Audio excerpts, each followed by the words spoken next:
Queridos irmãos, queridas irmãs em Cristo, sejam todos bem-vindos a mais uma transmissão do Instituto Vida para Todos. Estamos ainda dentro do tema geral do Evangelho de João, Palavra, Vida e Edificação. Chegamos à mensagem de número 28, a luz do mundo e a luz da vida. E a leitura da Bíblia é João capítulo 8, versículos de 1 a 20. Essa mensagem, na verdade, é a mensagem de número 4 do novo semestre, que já faz parte, essa mensagem já faz parte das mensagens da Conferência Internacional, que começará na semana que vem.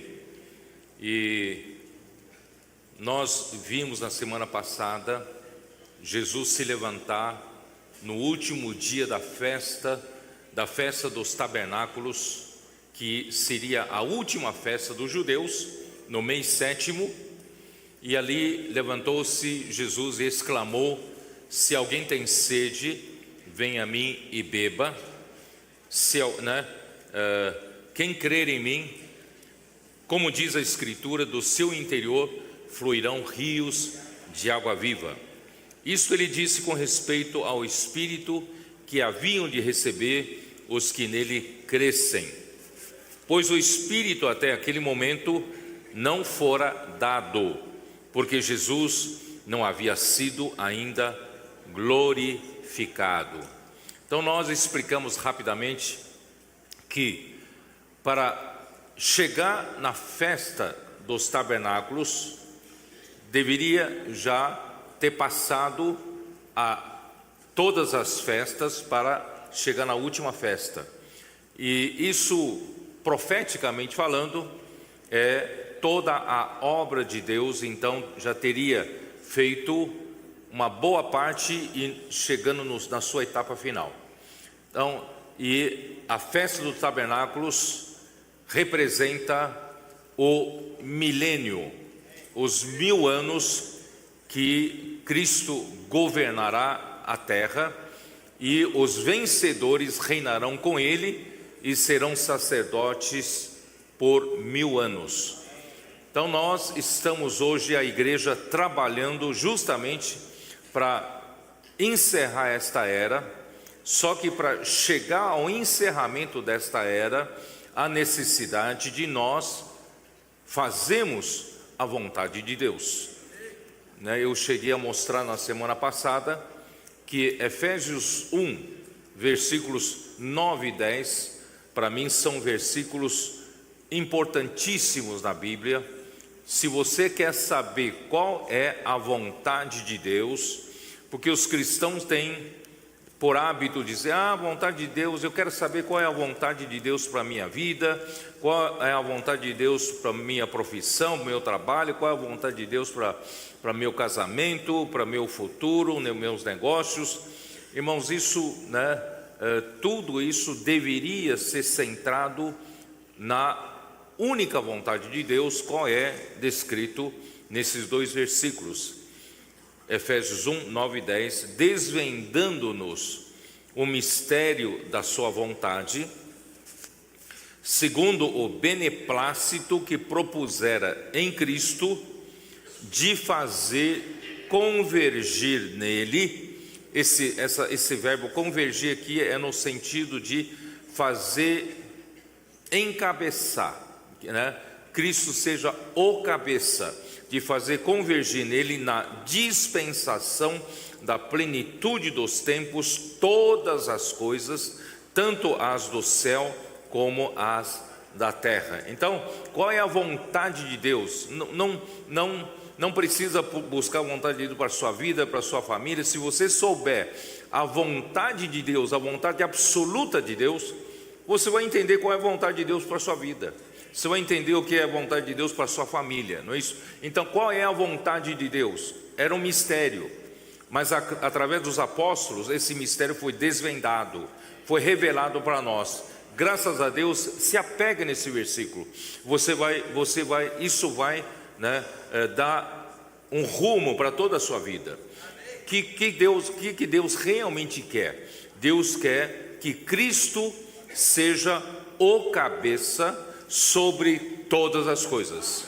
Quando nós falamos de Cristo encabeçar sobre todas as coisas, nós estamos falando do quê? Nós estamos falando de Cristo ser o cabeça, Cristo governar sobre todas as coisas. O encabeçamento é governo. Então Cristo precisa assumir o governo sobre todas as coisas, tanto as dos céus como as da terra.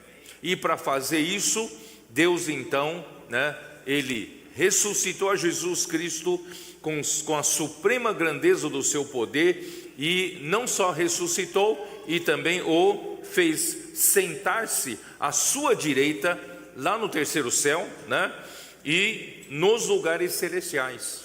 E para isso, o que aconteceu? Dá uma olhada no versículo 21, acima de todo o principado, estou falando de Efésios 1, acima de todo o principado e potestade e poder e domínio e de todo nome que se possa referir, não só no presente século, mas também no vindouro. Quer dizer, Cristo hoje, depois da ressurreição, depois da sua morte, sacrificial, essa morte redimiu-nos, Ele realizou a eterna redenção por nós, e Deus o ressuscitou, não o deixou na morte, e Deus o ascendeu ao céu, elevando-o à sua direita, acima de todos os céus.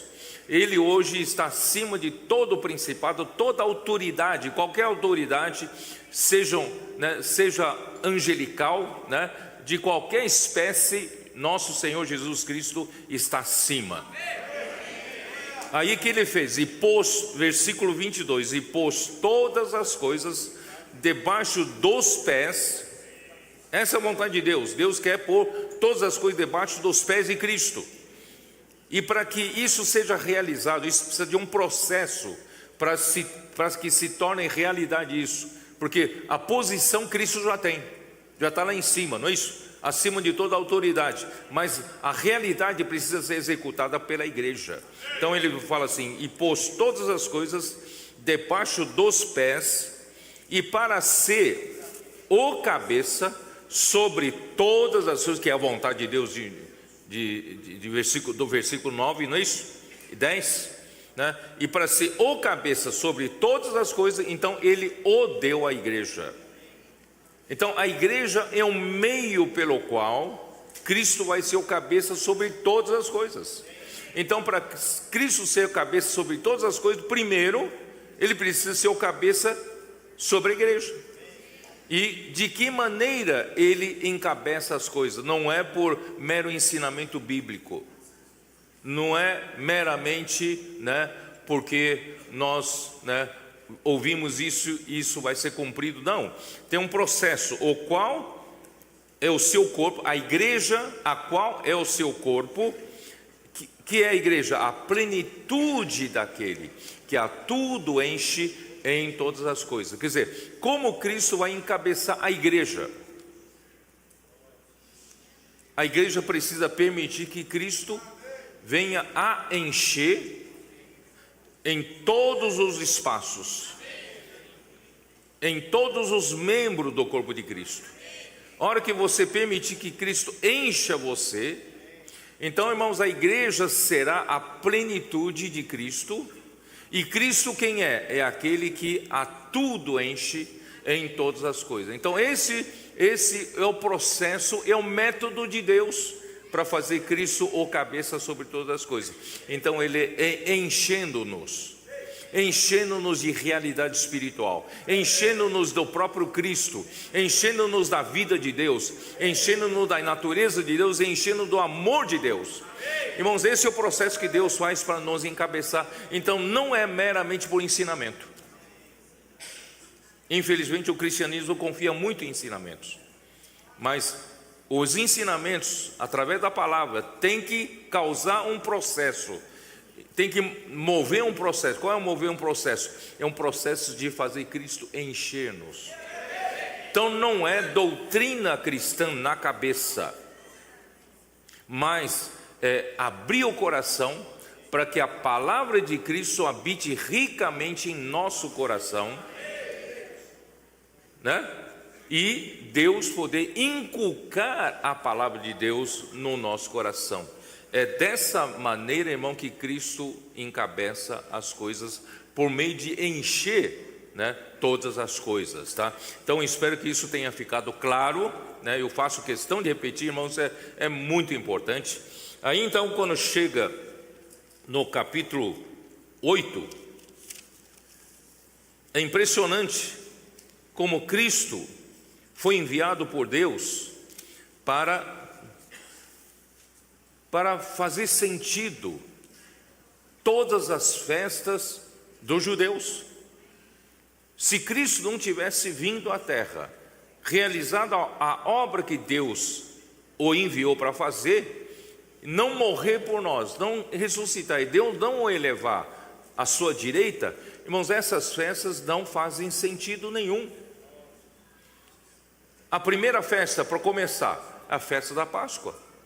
Se Cristo não tivesse morrido como um cordeiro pascal, essa festa da Páscoa é vazia, não faz sentido, não há nenhuma realidade. Então Cristo veio para trazer realidade para todas essas festas dos judeus. Só que os líderes judeus, em vez de receber Jesus de braços abertos, eles, por ignorância e por tentar preservar a sua estrutura do poder, ambição, e eles rejeitaram Jesus. E não só rejeitaram Jesus, eles procuravam matá-lo. Qual era o motivo? Que ele violou o sábado, quando curou o paralítico que estava ali enfermo durante 38 anos. E ele curou, ele falou: toma o teu leito, né? Levanta, toma o teu leito e anda. E aquele dia era sábado. E os judeus pegaram esse pretexto para perseguir Jesus, porque ele violava sábado e também porque ele se fazia como Deus, chamando Deus de seu pai. E de fato Deus era seu pai, né? E aqui no capítulo 7 ainda, versículo 32, né? Quando ele foi para a festa dos tabernáculos, e nas discussões, né, os judeus tentando mostrar para os judeus que ele era o enviado de Deus, veio da parte do Pai, né? E o versículo 32 diz: os fariseus, ouvindo a multidão murmurar essas coisas a respeito dele, juntamente com os principais sacerdotes, enviaram guardas para o prender. Ele é o Salvador. Ele veio para tornar real todas as coisas de Deus, todas as festas. Mas só que por cegueira, né, os líderes judeus mandaram guardas para o prender. Aí versículo 45: voltaram, pois, os guardas à presença dos principais sacerdotes fariseus, e esses lhes perguntaram: por que não o trouxestes? Responderam eles: jamais alguém falou como este homem. Ele falava com autoridade, né?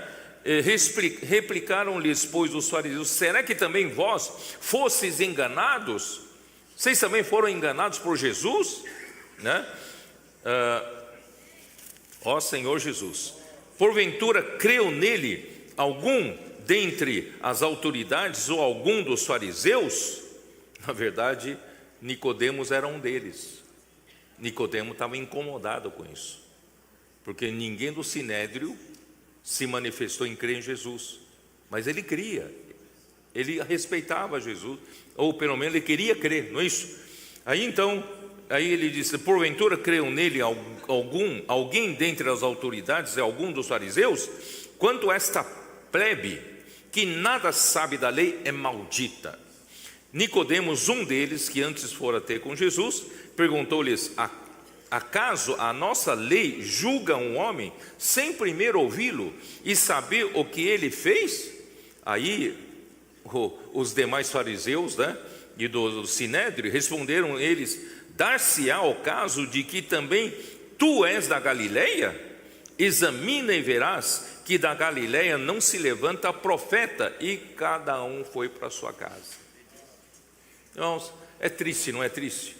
Jesus veio para, fazer a obra do Pai e trazer realidade a todas as coisas, fazer sentido, irmão, o sentido da nossa vida humana. Só faz sentido, quando Jesus vem e realiza a obra de Deus. Então, em vez de receber de braços abertos, o próprio povo de Deus rejeitou e queria matar a Jesus. Então, nesse contexto entra o capítulo 8.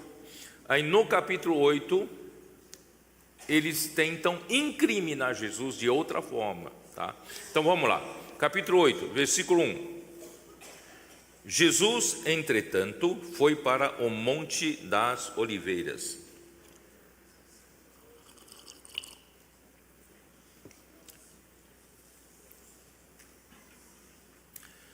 O Monte das Oliveiras, não sei,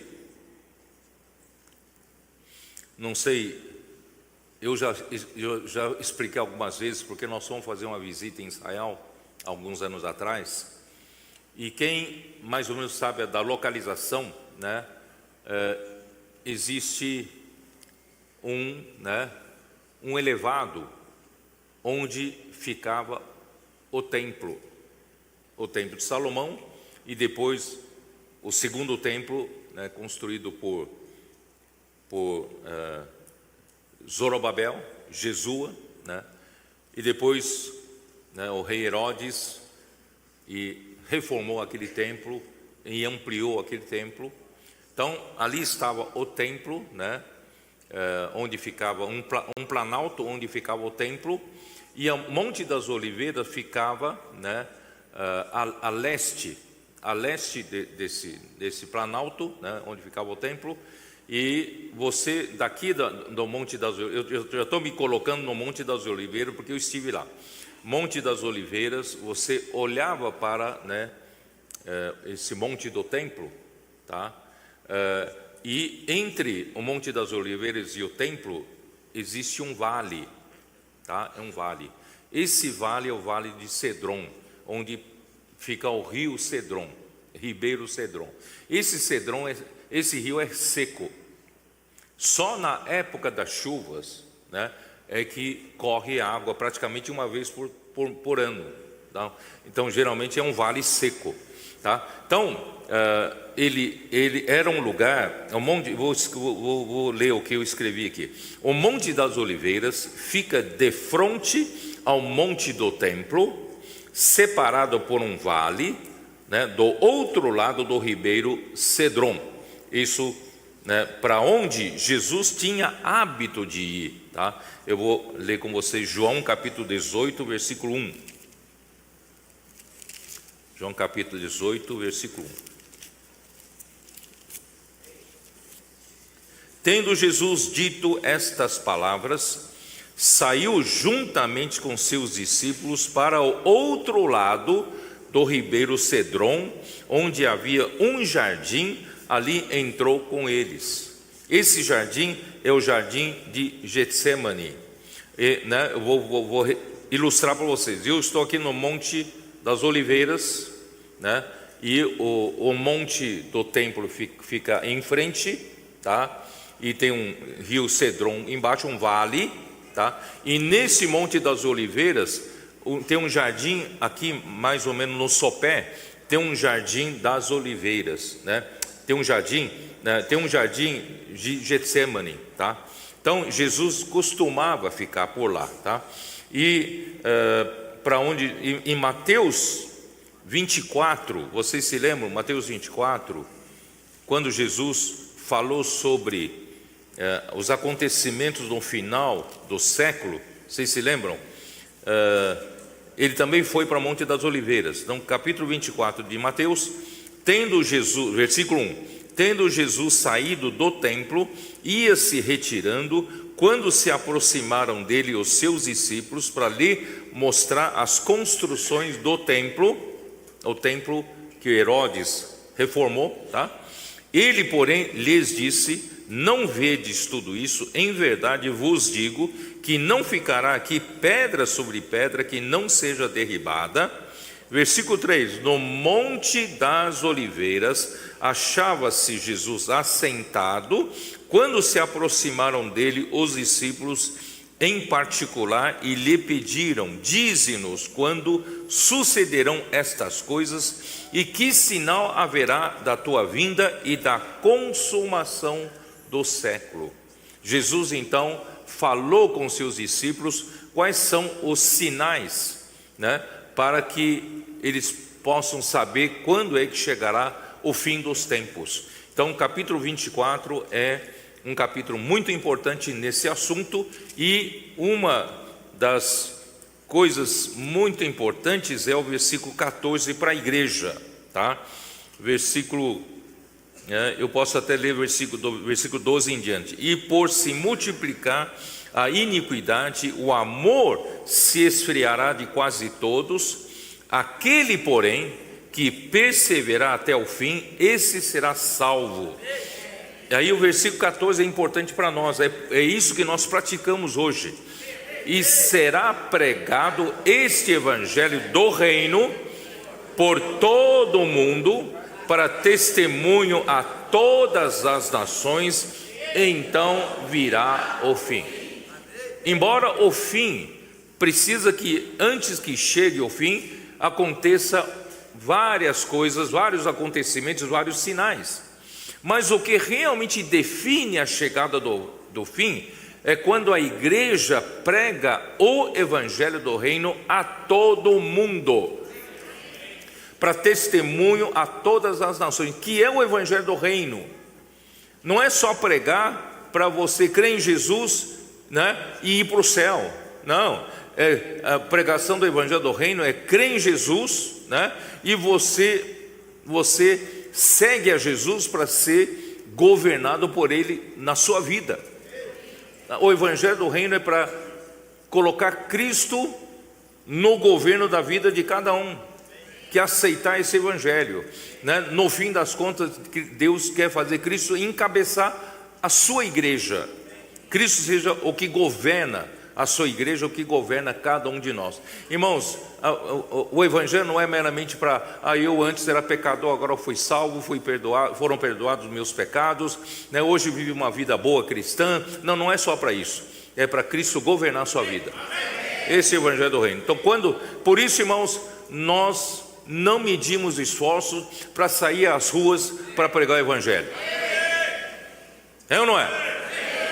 Nós ficamos já no passado muito tempo fechado num recinto fechado, em 4 paredes. Graças a Deus o Senhor nos levou para sair para pregar o evangelho nas ruas, Nós temos até algumas músicas que falam: a rua é a cura, A rua realmente cura a nossa imobilidade, para a nossa situação paralisada, de antes. E hoje estamos pregando o evangelho, irmãos. Hoje, graças a Deus, irmãos, nós temos comportores pregando o evangelho, nós temos as igrejas pregando o evangelho, as mulheres pregando o evangelho, os homens pregando o evangelho, nós temos nossos jovens, nossos adolescentes pregando o evangelho do reino através dos livros.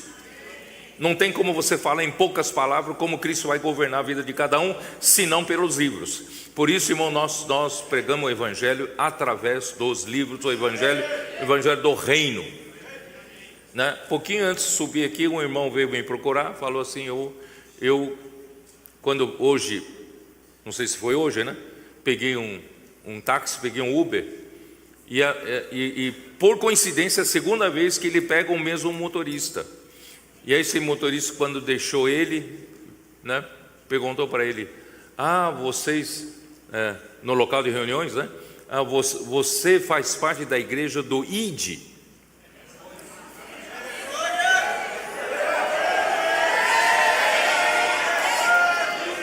Ele falou assim: eu conheço as igrejas evangélicas, todo mundo trabalha com vinde. Vem para a reunião, vem para nós, Mas vocês são da igreja do ID. Vocês saem para pregar evangelho. Graças ao Senhor, irmãos, essa é a vontade do Senhor, Então nós precisamos sair para pregar evangelho, porque toda a autoridade já foi dada para o Senhor. Precisamos fazer discípulos, de todas as nações. Discípulo o quê? Encabeçamento de Cristo, né? Muito bom, então vamos lá. Aí o que aconteceu? Vamos lá, voltar lá para João, né? João capítulo 8, versículo 2.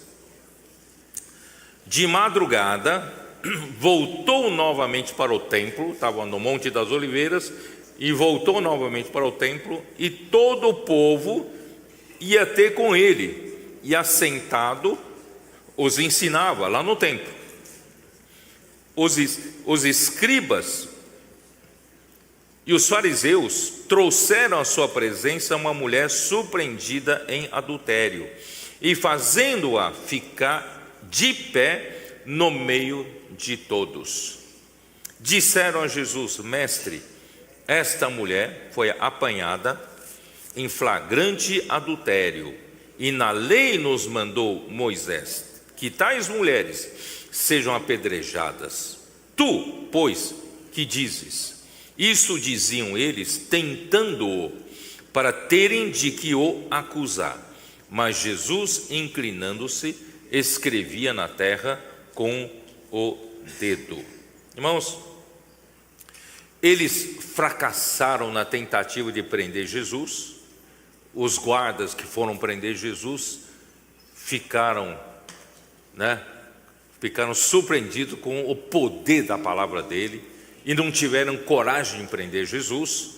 E como os guardas falharam em prender Jesus, eles então inventaram outro método para poderem incriminar Jesus, tá? Então você imagina trazendo uma mulher pecadora, foi pego em flagrante adultério, e se ele dissesse: não, vocês estão certos, Moisés mandou apedrejar, pode apedrejar, aí iam pregar que lhe falta o amor. E se ele dissesse: não, não apedreja não, vamos perdoar, eles falaram: ele não está cumprindo a justiça. Olha só a coisa difícil, colocaram ele realmente numa situação muito difícil. Irmãos, o nosso Senhor, ele não age pela lógica humana. Se você você usar as mesmas armas deles, você vai cair na cilada, né? Então a tática era sempre conseguir que Jesus violasse a lei de Moisés para o acusarem.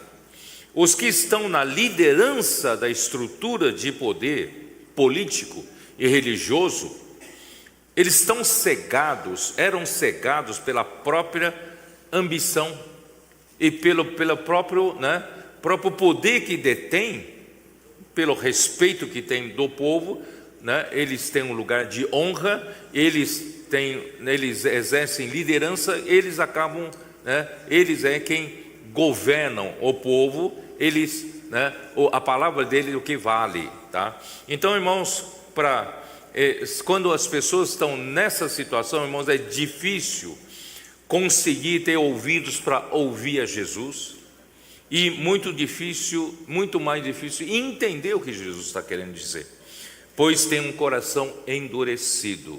Essa é a mesma situação de Mateus 13. Mateus 13.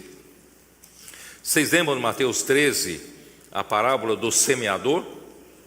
O semeador saiu a semear, Aí quando chega no versículo 13, na verdade, no versículo 10, os discípulos perguntaram: por que Jesus, você fala só em parábolas?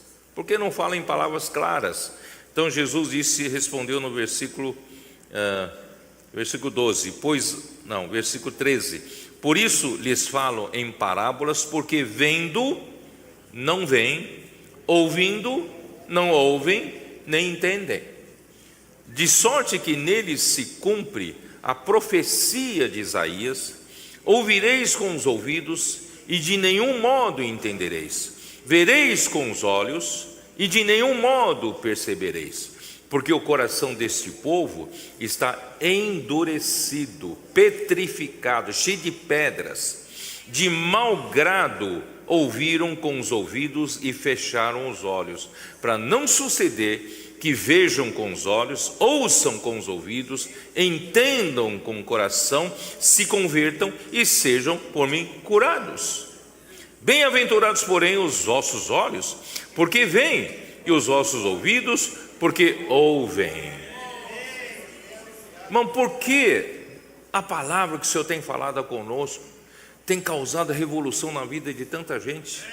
Tantos milagres, tantos sinais e coisas sobrenaturais acontecem na nossa vida, né? Durante todo esse tempo, e agora na vida dos nossos adolescentes.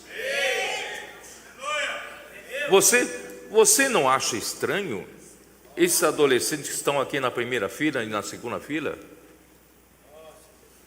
Não era para eles estarem aqui. Na idade deles, eles não teriam interesse nenhum para a palavra do Senhor. O que aconteceu com eles? Irmãos, a palavra de Jesus fez um trabalho neles.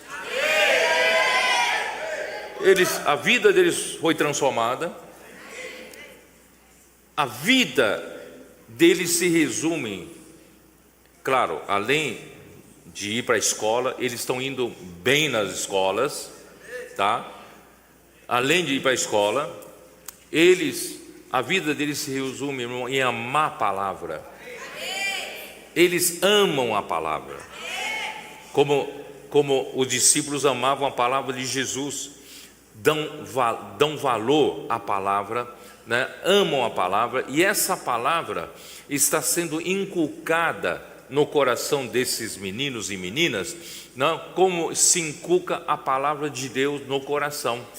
E através da imersão, através da transcrição das mensagens, eles acompanham todas as mensagens, fazem transcrição, estão sempre com um caderninho na mão ou anotando no celular. Eles dormem com Deus, ouvem mensagem dormindo, e acordam com Deus, ouvem mensagem acordando, não é isso? E durante o dia todo eles estão com o papelzinho da imersão na mão, não é isso? Estão fazendo imersão todo o tempo e indo bem nas escolas. Que é isso que aconteceu? E por que essa mesma palavra que está fazendo essa mudança, né, tão drástica na vida desses adolescentes, para outros não funcionou? Por que para outros não funciona? Né? Porque o coração está endurecido.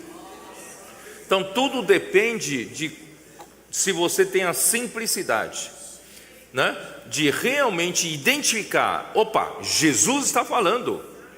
Só que os fariseus, os principais sacerdotes, não o consideravam como o Cristo, como enviado de Deus, e o desprezavam e queriam matá-lo, e tinham inveja deles, porque o povo gostava dele. Irmãos, hoje pode acontecer a mesma coisa, e você pode, ouve, mas não entende, né? Então, graças ao Senhor, por isso que o Senhor disse em Mateus: se não vos converterdes como esta criança, e vos tornardes como essa criança, não podereis entrar no reino dos céus. Então, irmãos, a igreja como reino dos céus não é uma instituição religiosa. Não estamos mais numa atmosfera religiosa. Irmãos, a igreja é o corpo de Cristo. E o corpo de Cristo, irmão, tem cabeça que manda, tem uma cabeça que governa, cabeça que dá ordens. E como a cabeça dá ordens, irmãos, é por meio da palavra. Se você tiver um coração simples, de ouvir a palavra com um coração de apreciação, essa palavra vai trabalhar em você, fazer sentido da sua vida. Então é isso que, esse que era o problema com os principais líderes dos judeus. Então, Jesus, ele não se precipitou em rebater, todas essas palavras. Antes ele agiu com muita sabedoria dada por Deus. O que ele fez? Ele se agachou, começou a escrever no chão, não respondeu, não se precipitou. Vamos lá, então vamos continuar. Como insistissem na pergunta, Jesus então se levantou e lhes disse: o que deve dizer, hein? Se eu disser A, eu vou ser acusado de alguma coisa. Se eu disser B, eu vou ser acusado de alguma coisa. Olha só a sabedoria que Deus lhe deu, né? Diz assim, ele levantou-se e lhes disse: aquele que dentre vós estiver sem pecado, seja o primeiro que lhe atire pedra, e tornando a inclinar-se, continua a escrever no chão. Olha que sabedoria!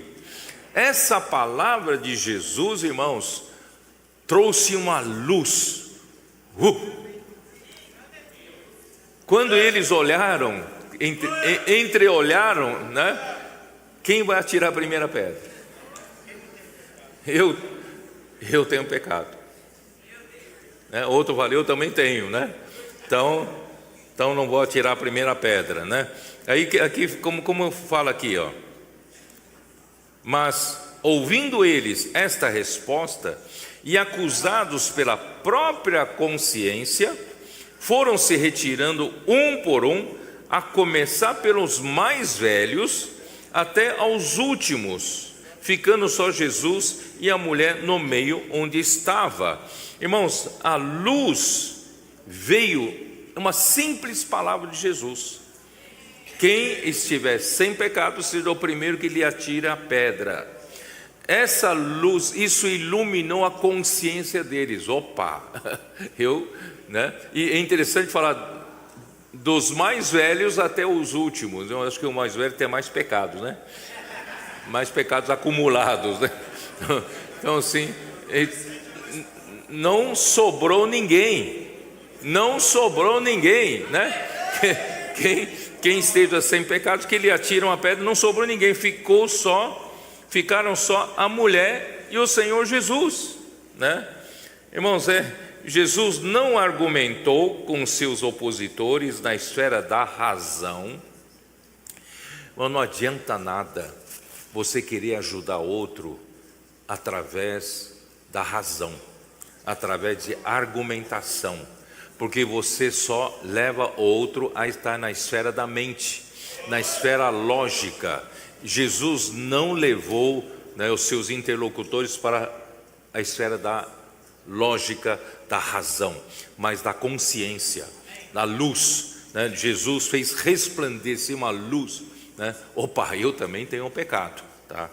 Então, aí que aconteceu? Ele fez iluminar a luz do mundo com uma frase. A luz do mundo brilhou sobre aqueles acusadores, e essa luz do mundo expôs os pecados ocultos de cada um, tocando-lhes na própria consciência. Irmãos, vou dizer uma coisa: o homem, e principalmente o homem religioso, ele gosta de manter a aparência de espiritualidade e condena com facilidade a imoralidade dos outros. Já percebeu isso ou não? Geralmente quem mais parece aqueles puritanos que mais condenam, né, os pecados morais, vai ver na vida dele, né? É até vergonhoso citar o que ele faz, ou pelo menos o que ele pensa, certo? Então, irmãos, não vai pela mera moralidade para controlar o homem. Eu não estou falando para vocês não irem para imoralidade, não é isso. Mas, irmãos, o homem religioso, um homem natural, ele gosta de expor os outros, mas ele mesmo aqui dentro pode estar uma podridão, né? Mas ele aponta o dedo para os outros, tá? Por isso, irmãos, nós todos precisamos da luz do mundo, precisamos que o Senhor nos exponha, porque senão, irmão, nós seríamos arrogantes, né? Nós seríamos prepotentes, né? Acusadores dos outros, né? Apontando dedos para os outros. Mas nós precisamos ser expostos pela luz do mundo a ver a nossa própria situação, né? Não vamos apontar dedo para os outros. Aí o que aconteceu? Vamos lá, versículo 10: erguendo-se Jesus e não vendo a ninguém além da mulher, todos foram embora, todos desapareceram ali, né? Não vendo a ninguém além da mulher, perguntou-lhe: mulher, Onde estão aqueles seus acusadores? Todos estavam indignados, bravos, né? Querendo jogar pedra em você. Onde foram eles? Né? Ninguém te condenou? Ninguém? Respondeu ela: ninguém, Senhor. Então lhe disse Jesus: nem eu tampouco te condeno. Vai e não peques mais. Olha, então, irmãos, a luz do mundo expõe o homem. A luz do mundo separa a luz das trevas, não é isso? Graças a Deus, irmãos, por isso. Aí o versículo, né? O versículo 12. Versículo 12. De novo, esse versículo é o versículo chave desse capítulo, tá? De novo lhes falava Jesus, dizendo: eu sou a luz do mundo. Quem me segue não andará nas trevas, pelo contrário, terá a luz da vida. Esse versículo é lido por muitos cristãos, mas poucos fazem a distinção entre a luz do mundo e a luz da vida. Eu sou a luz do mundo. Onde eu estiver, abrindo a minha boca, a minha palavra sai, resplandece uma luz que expõe todas as trevas. Mas não quando você é exposto, qual é a sua reação? Você pode ter duas reações. A primeira reação: puxa, eu fui iluminado, eu também sou um pecador. Só que esse tipo de exposição, se eu continuar debaixo dessa luz, né, isso vai me incomodar muito. E eu não sei se os irmãos entendem, eu vou começar a ter uma restrição na minha vida. Eu não vou ter mais liberdade de viver como eu vivia antes. Então, uma vez eu sou exposto, agora depende do que eu quero, né? O primeiro, fui exposto, tá bom, vou fugir dessa luz, para ficar mais em paz, né? Nessa hora ficar no escuro é melhor, né? Ficar no escuro, nas trevas. Mas se eu continuar na luz, eu vou pouco a pouco perceber que essa luz quer me restringir. Não sei se vocês estão me entendendo. Vai restringir as minhas ações, vai restringir a minha conduta, vai restringir a minha vida antiga. Você está disposto a mudar de vida? Muitos não estão dispostos a mudar de vida. Então, uma vez exposto, cai fora. Por isso aqui fala assim: eu sou a luz do mundo, quem me segue? Quem me segue? Não é só passivamente ser exposto pela luz. Agora você precisa de uma reação ativa da sua parte, de seguir a luz, seguir o Senhor Jesus, que é a luz do mundo. E se você seguir, você não andará mais nas trevas. Porque se você é exposto pela luz e fugir da luz, você vai continuar andando nas trevas. Mas se você é exposto pela luz do mundo e você seguir a luz, você não andará mais nas trevas. Pelo contrário, terá a luz da vida. Que é a luz da vida? Que é a luz da vida, tá? Então, irmão, Jesus é a luz do mundo, mas Ele quer levar você para a luz da vida. Eu vou tomar emprestado a criação da luz em Gênesis capítulo 1. Vamos lá dar uma olhada? Gênesis capítulo 1, não é isso? Versículo 3: disse Deus: haja luz, e houve luz, e viu Deus que a luz era boa, e fez separação entre a luz e as trevas, e chamou Deus a luz dia e as trevas noite. Houve tarde e manhã o primeiro dia. Irmãos, a luz separa né? A luz e as trevas. Não dá para ter comunhão entre luz e as trevas. Ou é luz ou é trevas, né? Então a luz do primeiro dia fez essa separação de luz e as trevas.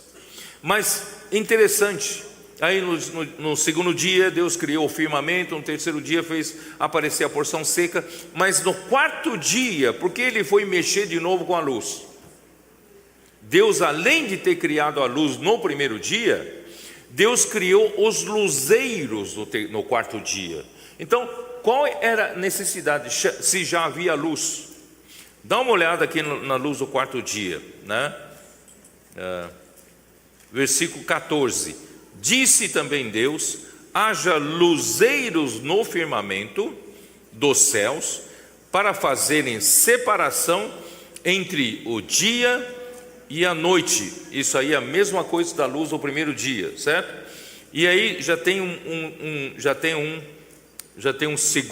uma diferença. Qual é essa diferença? Sejam eles para sinais, para estações, para dias e ano. O que é isso? Te dá uma direção, te dá referência, não é isso? Para você saber onde você está, para onde você vai. Irmãos, isso não é o que a palavra profética faz? Tá? Aí, versículo 15, mais claro, depois 16 vai ficar mais claro ainda. 15: e sejam para luzeiros no firmamento dos céus, para alumiar a terra, e assim se fez. Versículo 16, aí está o ponto principal. Fez Deus os dois grandes luzeiros, o maior para governar o dia, e o menor para governar a noite, e fez também as estrelas, e as colocou no firmamento dos céus para alumiarem a terra. Versículo 18 de novo, para governarem o dia e a noite, e fazerem separação entre a luz e as trevas, e viu Deus que isso era bom. Irmão, qual é a diferença entre a luz do primeiro dia e a luz do quarto dia?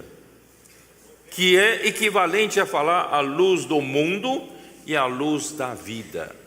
A luz do primeiro dia separa a luz e as trevas, mas a luz do quarto dia dá direção, dá referência, da sua localização e para onde você vai. Enfim, a luz do quarto dia é para governar, estabelecer o governo. É para isso que serve o evangelho do reino. Deus quer colocar Cristo para governar a igreja. Então, quem permanece depois de ser exposto pela luz do primeiro dia, quem permanece e segue a luz?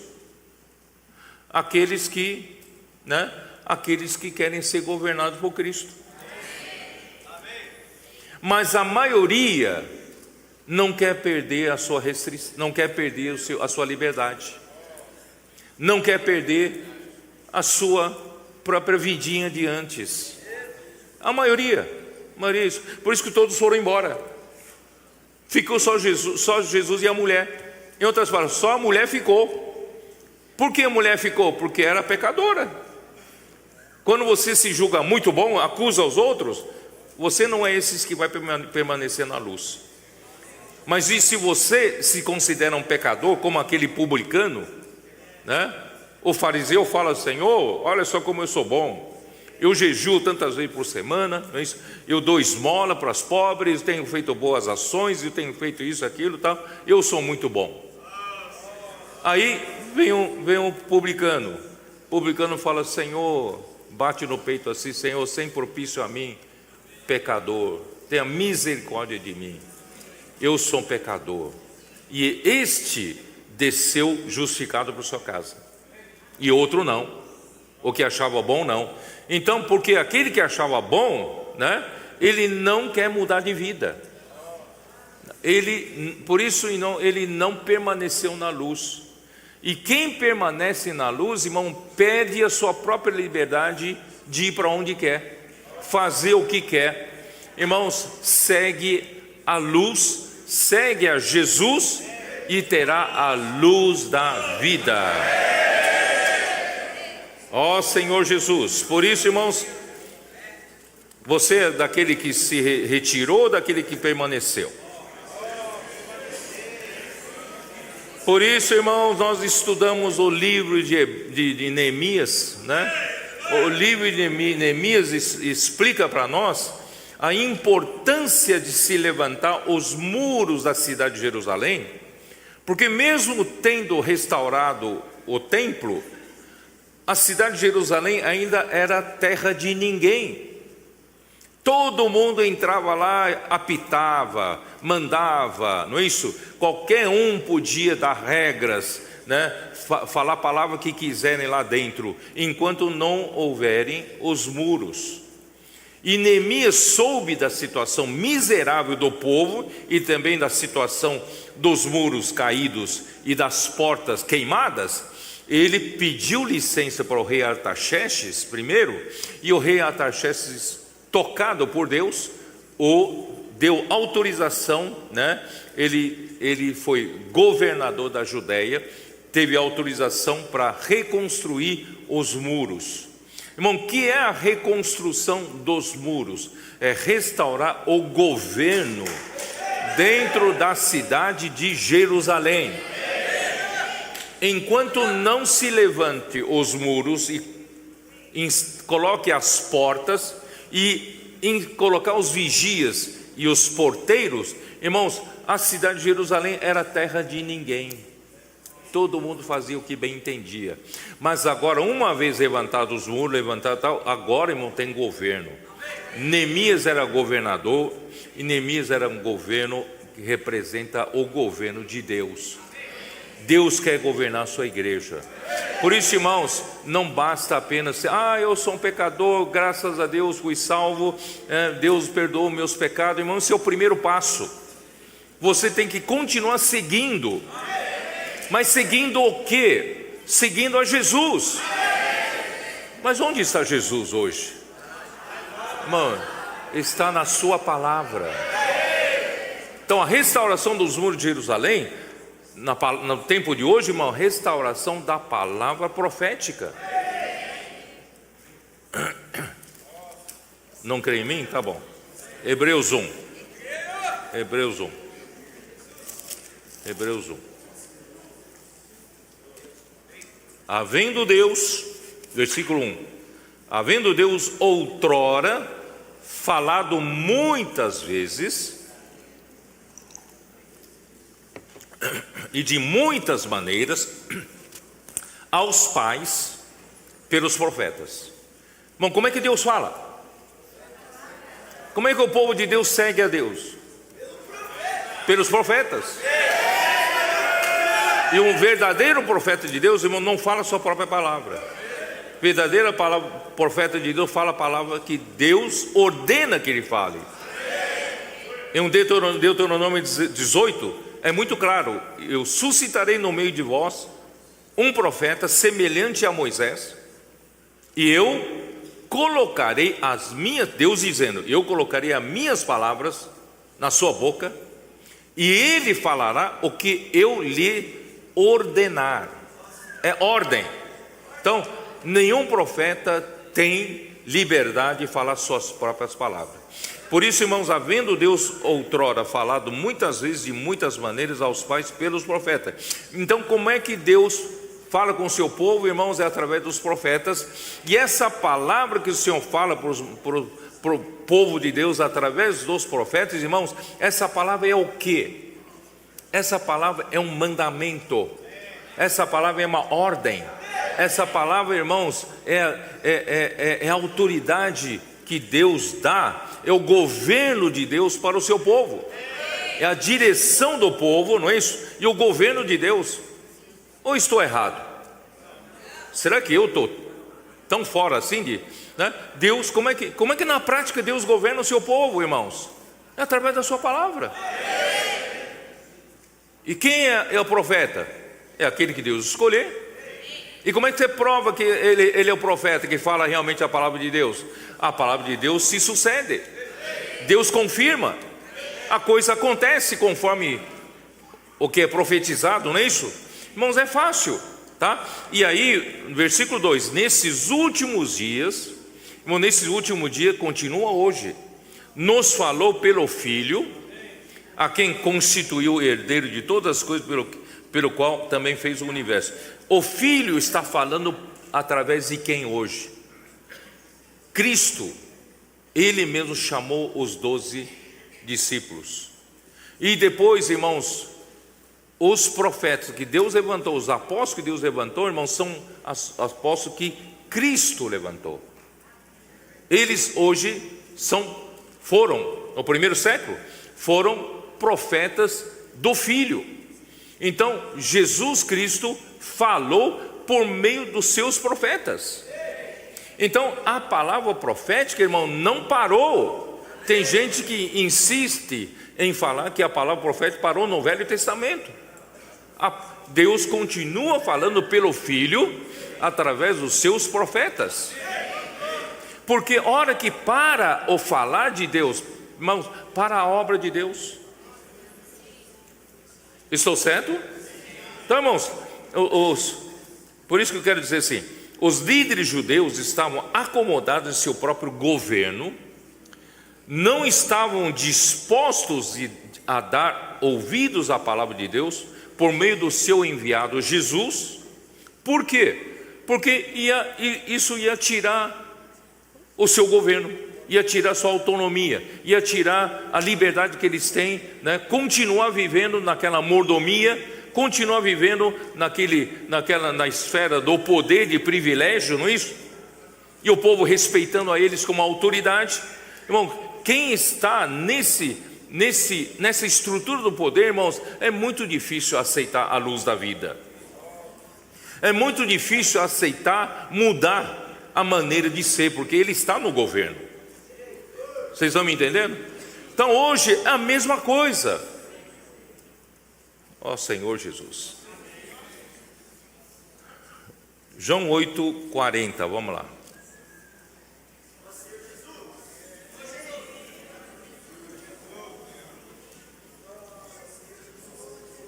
Mas agora procurais matar-me, a mim, que vos tenho falado a verdade que ouvi de Deus.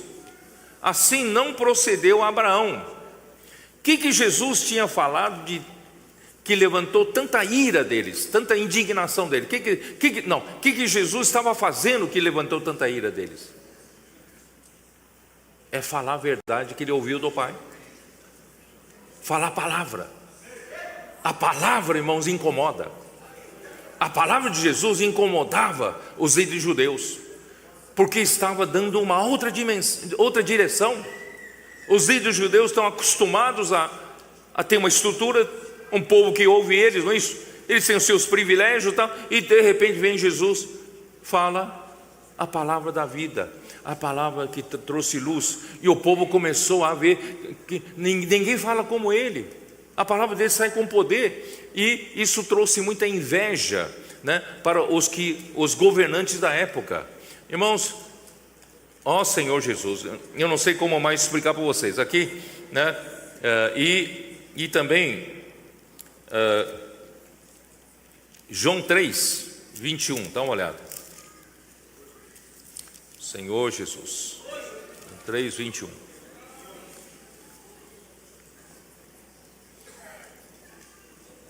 Eu vou até ler desde versículo 19. O julgamento este, que a luz veio ao mundo, e os homens amaram mais as trevas do que a luz, porque as suas obras eram más. Sabe, enquanto as suas obras são más, e você não quer mudar a sua vida, você não quer permanecer na luz. Porque se permanecer na luz, você vai ser restringido pela luz. Você vai ter que mudar a sua vida. Mas a minha vida está tão bem instalada, não é isso? Estou estabilizado na minha estrutura do poder. Por que vou mudar? Entendeu? Pois todo aquele que pratica o mal aborrece a luz e não se chega para a luz, por quê? A fim de não serem arguidas as suas obras, para não alguém aferir se as suas obras são más ou são boas, porque a luz traz avaliação, a luz traz à tona tudo que não é da luz. Então quem pratica obras más acabam fugindo da luz, porque as suas obras serão arguidas, serão avaliadas, serão verificadas pela luz. Ele não quer isso, ele não quer ser restringido por isso. A minha vidinha está tão boa, vou continuar dessa forma, tá? Então, o Senhor Jesus, quem realmente, irmãos, Mateus 16, 24 e 25, são dois versículos que o irmão Dong nos fez ler muito e nós ultimamente não temos lido não. Então vamos lá, Mateus 16, 24.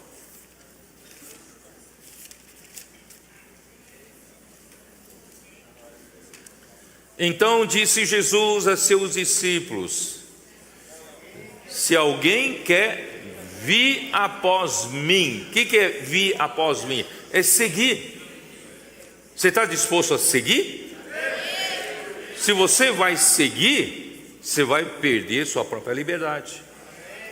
Seguir alguém é perder o quê? A sua própria liberdade. Você vai ser restringido, porque não é você mais, né? Quem que está na direção? Jesus. Ele está na direção, né, Ami? Você gosta, né? Ami não pode mais dirigir, né? Ele fica sentado ali do lado, fica dando palpite para quem dirige. Está muito devagar, está parecendo que tartaruga. Está muito rápido, tem um radar ali na frente. Vai para a faixa da direita, vai para a faixa da esquerda, né? Quem está dirigindo?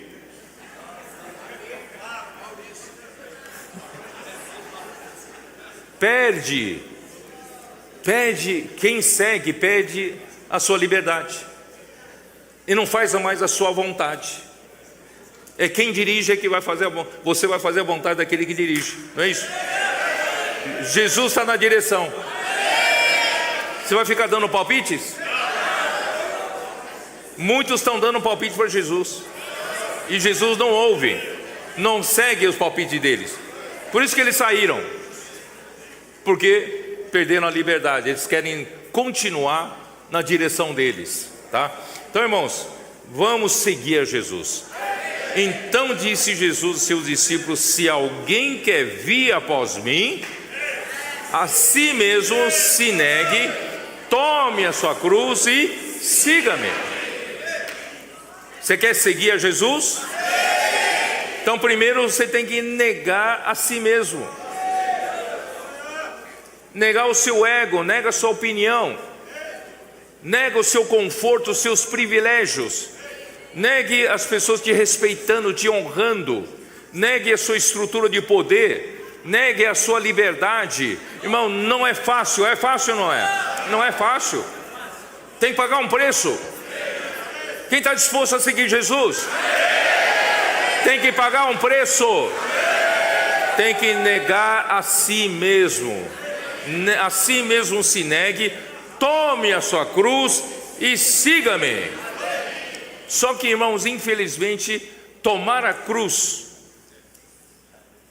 é muito corrente na religião dizer: eu tenho várias cruzes na minha vida.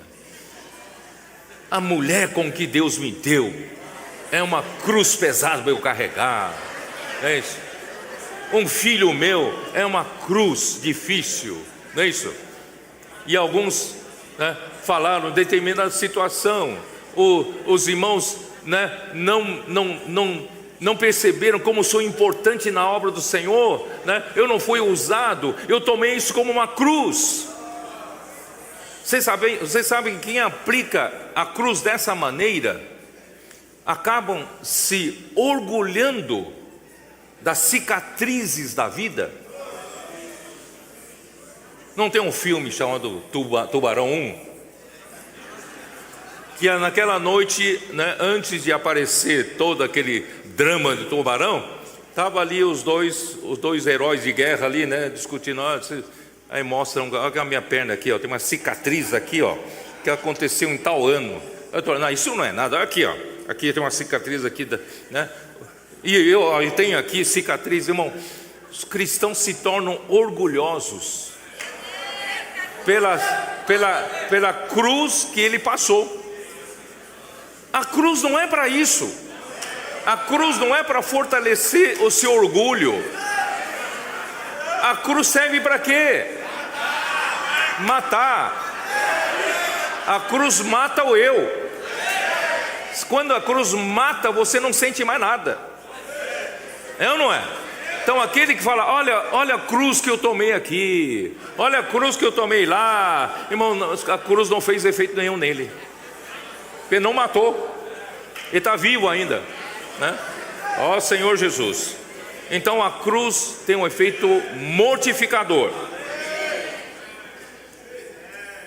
Porquanto quem quiser salvar a sua vida psique, perdê-la. E quem perder a vida psique por minha causa, achá-la. Irmão, não fique sendo governado pela sua vida da alma, não é? Siga o Senhor na simplicidade. Como seguir o Senhor na simplicidade? A palavra. Ah, mas eu não aguento a imersão. Não estou acostumado a isso. Irmãos, vamos negar a si mesmo e seguir. E você vai ver o resultado disso. Se o resultado disso gerar morte, então não é. Mas se o resultado de seguir o Senhor gerar muita vida e bênção, irmão, é para você seguir mesmo. Ó Senhor Jesus. Então, na prática, seguir de perto o ensinamento dos apóstolos.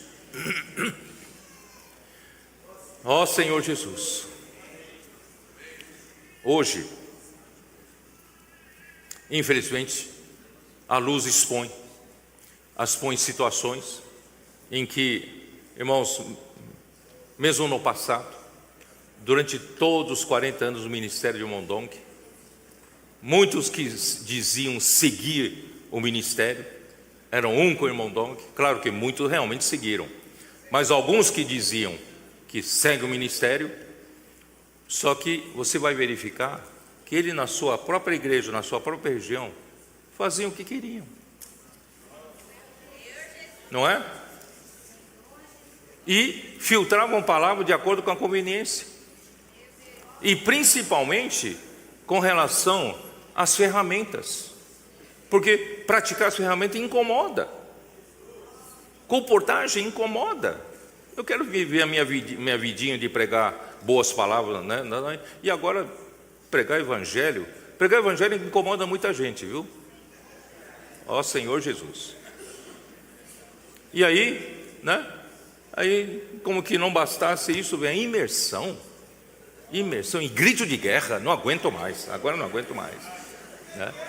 Aí, irmãos, tá se forçando uma situação em que ou eu sigo, ou eu sou exposto que não sigo. Porque durante 40 anos no Ministério Irmão Dong muitos estavam ali camuflados, estavam ali meio escondidos, diziam que seguiam, e para não seguir, então isolavam os irmãos do Irmão Dong, falavam outra palavra, camufladamente, é ou não é? Então, irmãos, isso vai isolando a palavra de tal maneira que vão recebendo outra dieta, e hoje fica fácil de manipular. Irmãos, fala uma palavra que não seja a palavra profética para os adolescentes. Eles sentem na hora. Eles têm um paladar tão apurado pela palavra do Senhor. Se você falar uma palavra filtrada ou falar uma palavra alterada, eles percebem na hora. Opa, isso aqui está com outro sabor, outro gosto. Não é a palavra profética, né?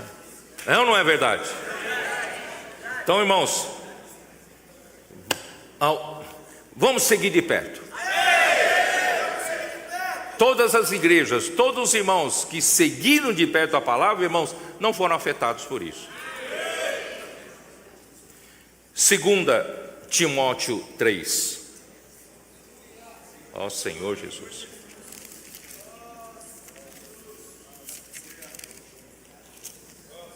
Versículo 10. Ó Senhor Jesus. Versículo 10. Tu, porém, tu quem? Timóteo. Tu, porém, tens seguido de perto o meu ensino. O que está abençoando esses adolescentes? Eles seguem de perto a palavra. E as igrejas que seguiram de perto, os irmãos e irmãs que seguiram de perto a palavra, irmãos, ficaram firmes e saudáveis. Por isso, irmão, a melhor coisa, não se afaste do que o Senhor está falando. É a nossa maior segurança de manter-se saudáveis, tá? Então, tu, porém, tens seguido de perto o meu ensino, e não só o meu ensino, que são as palavras, né? E também o meu procedimento, propósito, fé, longanimidade, amor e perseverança. Como você vai seguir de perto? Só acompanhando de perto, sabendo, né? Acompanhando Paulo. Você vê como Paulo, em uma determinada situação, como é que ele procede, né? Em determinada situação você consegue desvendar o propósito que tem no coração. Ele não está ali fazendo a sua própria obra. Paulo não estava ali para buscar a sua própria glória dos homens, não. Paulo tinha um propósito correto, limpo, não é isso? A fé, né? Qual a fé de Paulo? Paulo cria, ainda que as coisas não existam, ele vai pela fé. Às vezes você vê uma situação de uma igreja, parece que tudo está se perdendo, mas Paulo tinha fé, né? E hoje, irmão, mesma coisa. Hoje parece que tudo vai naufragar. O Senhor preserva para si os 7.000 homens que não dobraram a Baal. Timóteo viu a longanimidade de Paulo, a paciência, né? O amor de Paulo, um amor verdadeiro, genuíno, e a perseverança. E não só isso, ele presenciou as perseguições de Paulo. Ele conhece os sofrimentos que Paulo passou. Irmãos, imagine, sabe, se a gente acompanhar de perto. Imagine, irmão, Satanás não tem mais armas contra nós, né? Então, capítulo 2, vamos para 2 Coríntios. 2 Coríntios capítulo 4, versículo 2. Primeiro fala no versículo 1: pelo que tendo esse ministério, segundo a misericórdia que nos foi feita, não desfalecemos. Então Paulo tinha um ministério por trás. Esse ministério não é um ministério humano, não é ministério de Deus, do Espírito. Pelo contrário, rejeitamos as coisas que por vergonhosas se ocultam. Irmãos, graças a Deus que nós não andamos pelas coisas vergonhosas que se ocultam. Muita gente se apresenta como homem espiritual, homem santo de Deus, irmão, depois por baixo fazem coisas violentas, agressivas, feias, sujas, sabe? Então, isso tudo é coisas vergonhosas que se ocultam, tá por baixo, tá oculto, né? Não andando com astúcia. Paulo não andava com astúcia, não usava artifícios humanos, nem adulterando a palavra de Deus. Ele não adulterava a palavra de Deus para levar os ouvintes para suas ambições, para o que ele queria fazer. Não. Antes, nos recomendamos a consciência de todo homem na presença de Deus pela manifestação da verdade. As palavras de Paulo podiam ser confrontados pela consciência dos irmãos que ouvem a presença de Deus. a consciência dos irmãos que ouvem, né, corretamente, testemunho de que Paulo falava a verdade, porque ele lutava pela manifestação da verdade, né? Mas o nosso evangelho ainda está encoberto, e para os que se perdem que está encoberto, eles não querem ouvir, não querem, né, restrição da luz, nos quais o Deus desse século cegou o entendimento dos incrédulos, para que lhes não resplandeça a luz do evangelho da glória de Cristo, o qual é a imagem de Deus, tá? Então aí, irmãos, Gálatas capítulo 4 mostra que Paulo, ele primou pela verdade, né? Ele falava só a verdade. Capítulo 4, né? Versículo 16. Versículo 15 diz assim: que é feito, pois, da vossa exultação, ó Gálatas? Pois vos dou testemunho de que, se possível fora, teríeis arrancados os próprios olhos para mos dar. Quer dizer, Paulo, na primeira viagem, passou pela Galácia, estava muito enfermo, provavelmente a enfermidade dos olhos, e os gálatas queriam arrancar os seus olhos para, se possível, doar para o Paulo, né? Só que agora, de repente, pela muitas palavras negativas dos que tinham inveja de Paulo e queriam, né, distrair, né, os gálatas da palavra profética. E o que aconteceu no versículo 16? Tornei-me porventura vosso inimigo por vos dizer a verdade? Eu continuo sendo fiel à verdade, mas de repente, por causa desse falar todo negativo, eu me tornei vosso inimigo? Eu virei o vilão da história? Eu virei o enganador? Eu virei o que quer buscar a glória dos homens, né? Versículo 17: os que vos obsequiam não o fazem sinceramente, mas querem afastar-vos de mim, para que o vosso zelo seja em favor deles.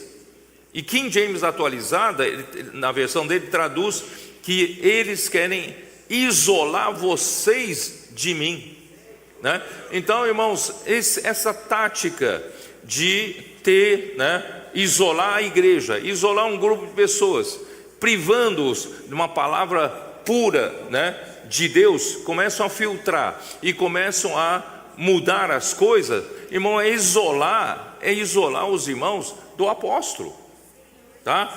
Então, irmãos, essa é a tática do inimigo, irmãos, e não mudou, sempre vai ser essa tática.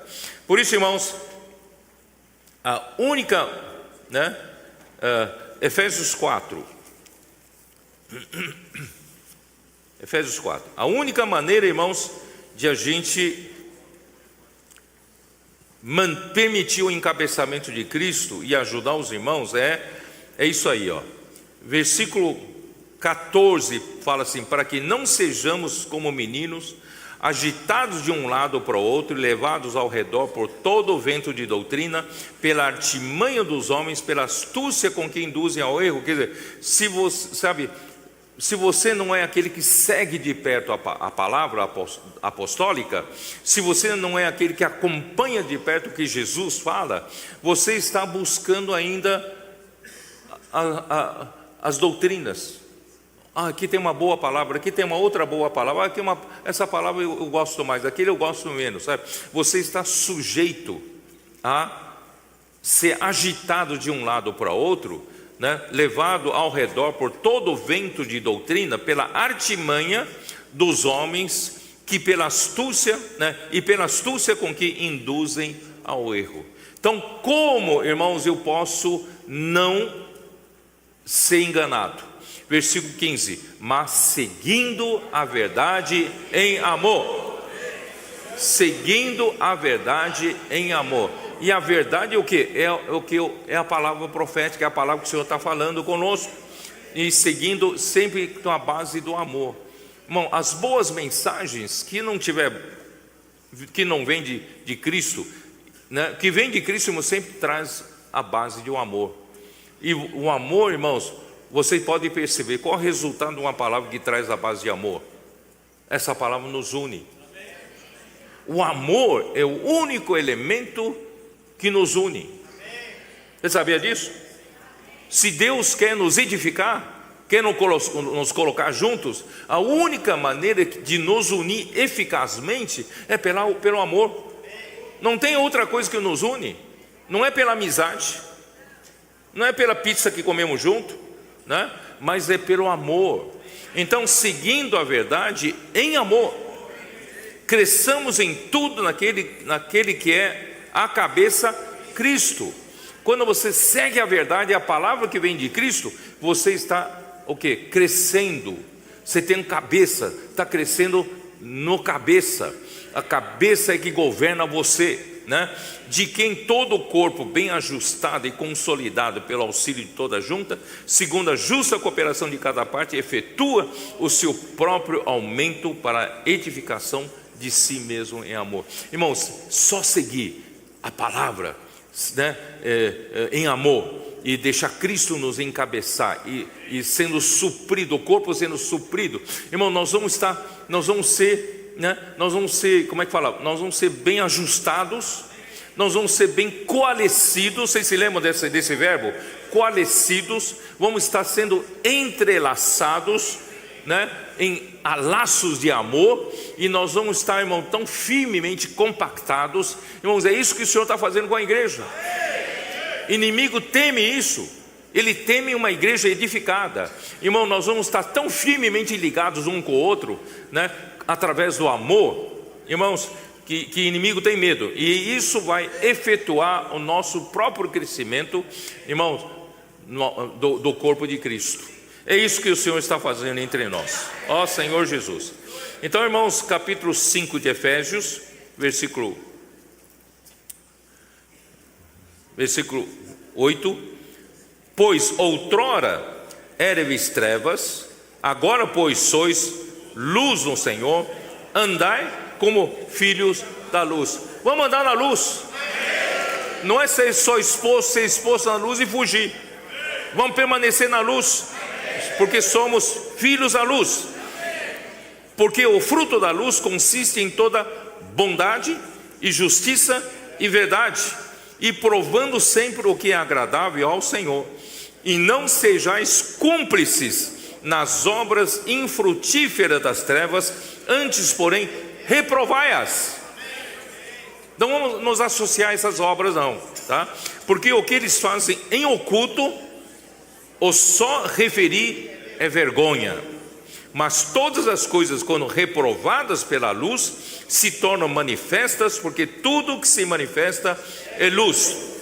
Então, pelo que diz: desperta, ó tu que dormes, levanta-te de entre os mortos, e Cristo te iluminará.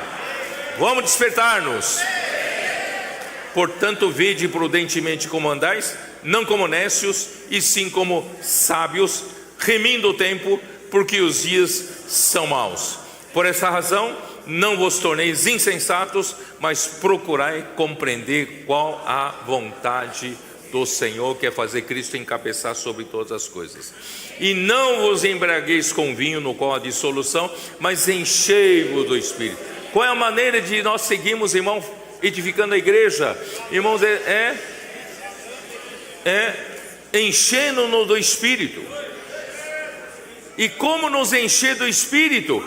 Falando entre nós com salmos, né? Entoando, louvando de coração o Senhor com hinos e cânticos espirituais. Não, irmãos, é isso. É imersão. Inculcar a palavra, dormir com Deus, acordar com Deus, né? Transcrição, viver dia todo, irmão, imerso na palavra. Irmãos, você e eu vamos ser edificados na casa espiritual. Por isso, irmãos, vamos voltar lá para João 8, né? João 8. Ó Senhor Jesus. Aí versículo 13: então lhe objetaram os fariseus: tu dás testemunho de ti mesmo, a ti mesmo, de ti mesmo. Logo o teu testemunho não é verdadeiro. Quer dizer, o próprio Senhor Jesus falou, né, que se eu testifico de mim mesmo, o meu testemunho não é verdadeiro. Agora os fariseus usaram isso para ir contra ele.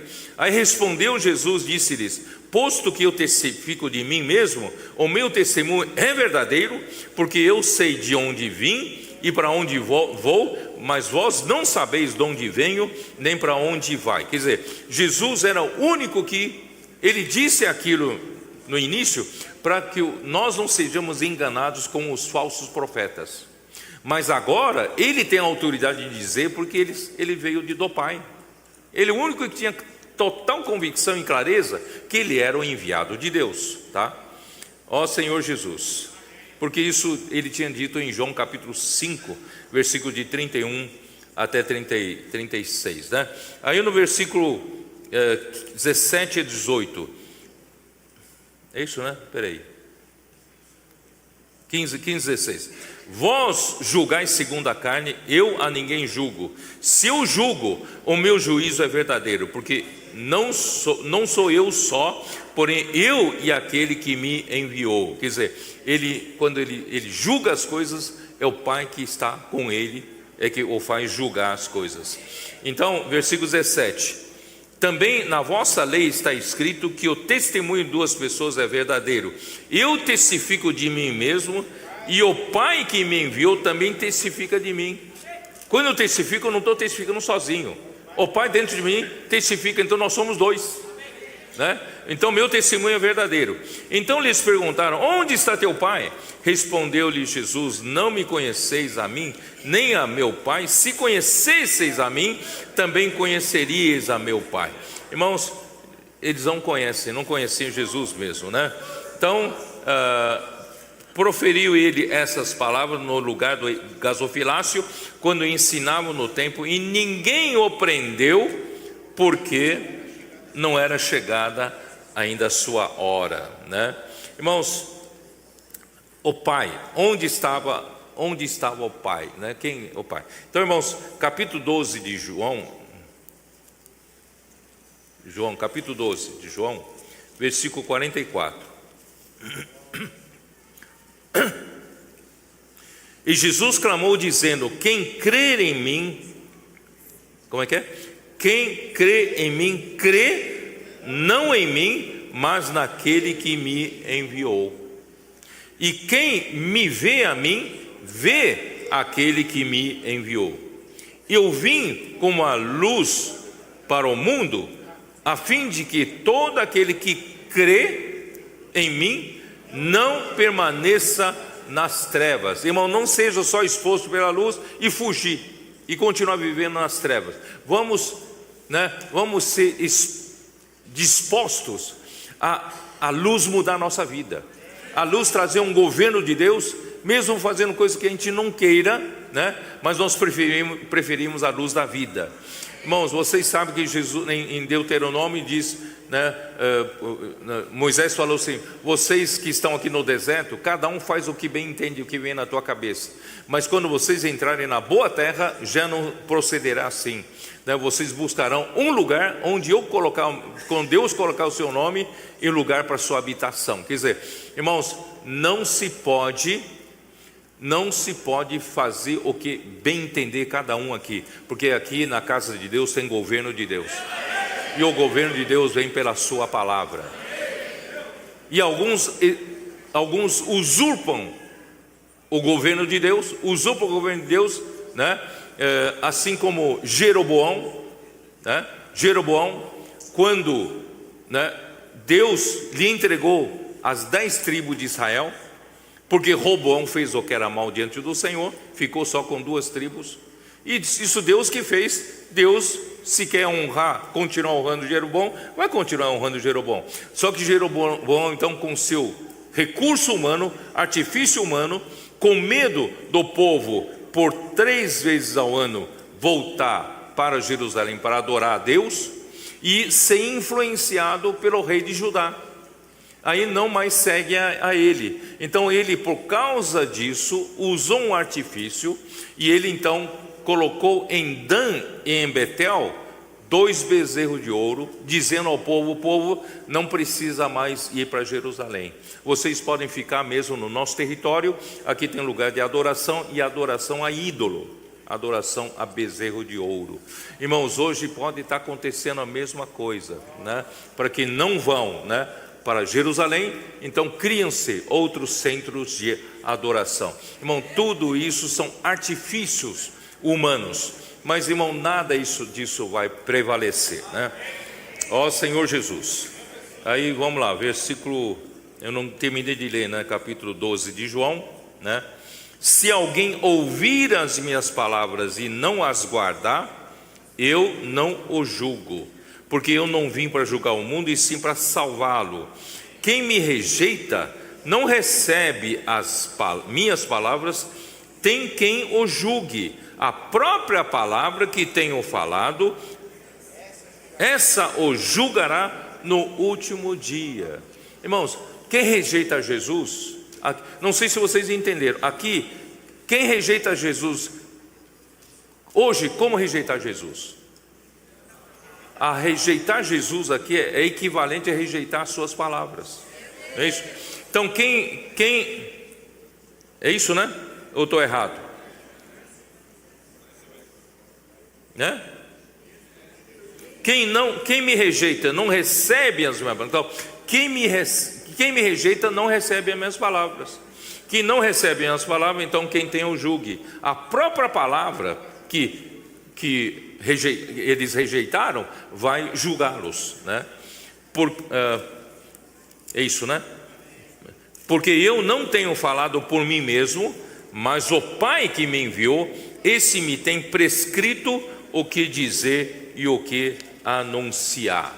Irmãos, é o Pai quem fala. Então, quando você rejeita a palavra de Jesus, ou rejeita a palavra de um verdadeiro profeta, você está rejeitando o próprio Deus, rejeitando a própria palavra de Deus, né? E capítulo 14 de João, versículo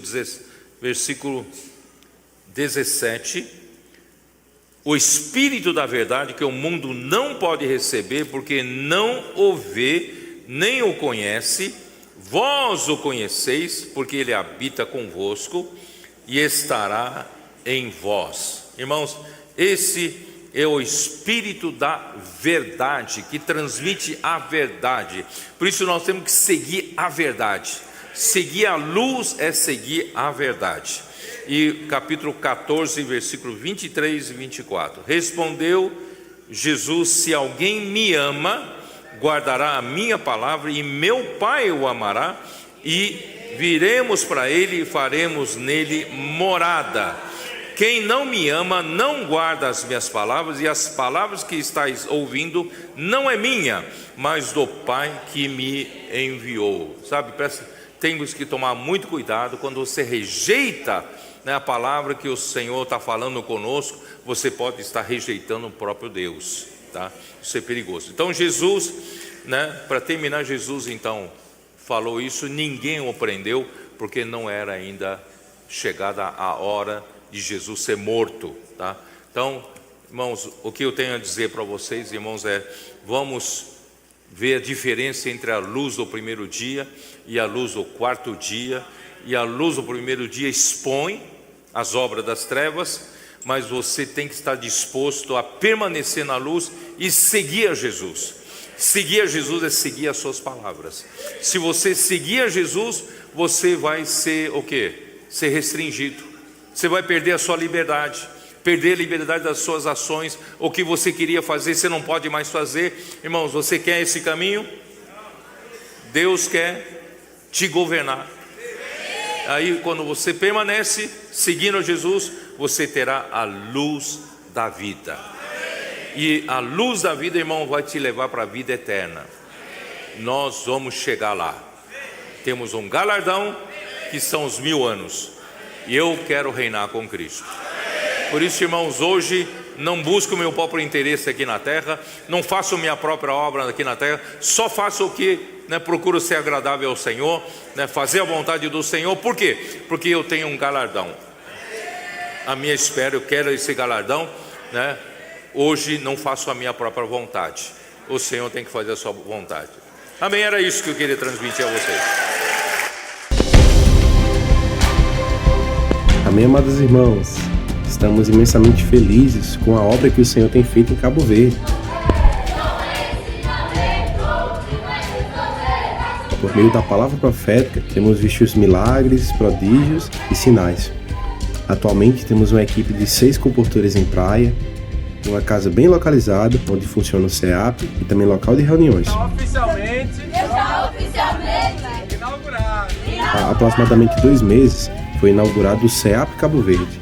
E durante esse período, grandes coisas o Senhor tem feito através da comportagem dinâmica. Foram mais de 1.200 livros semeados e cremos que muito mais o Senhor fará. Na casa de adolescentes, 15 adolescentes vêm todos os fins de semana. Entre eles, muitos foram frutos do Vem e Ver. Temos acompanhado o transformar que a palavra tem operado na vida deles.